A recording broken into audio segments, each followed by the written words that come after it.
thank you so much for joining me for the Winter Wonderland step card class. In this class, I'm going to show you how to cut, score, and fold a flat sheet of paper to create a three-dimensional card base. I'm also going to be using a big shot machine and some dies to create the different layers for the scenery in the class. The class is going to be separated into a whole bunch of different sections in order to make it manageable to do each one of these different pieces. Now, I've used a big shot and dies to create my card. You could use a Cricut machine and some SVGs and create your card that way. They're not included with the class, but that just gives you an option of a different way to use this card base. You could also look up some different clip art and hand cut your pieces as well. You're still going to get, as long as you've cut, score, and folded your card base the same as what I've showed you, you're still going to get the same card base.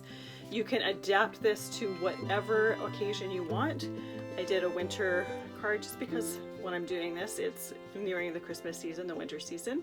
You could also, this is exactly the same supplies used. This one has got a little bit more of a spring feel to it because the hills are more green and my trees are a different color.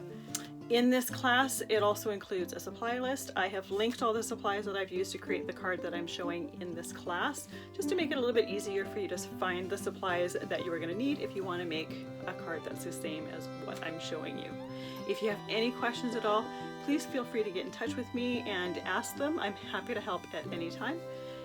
Now, enjoy the class.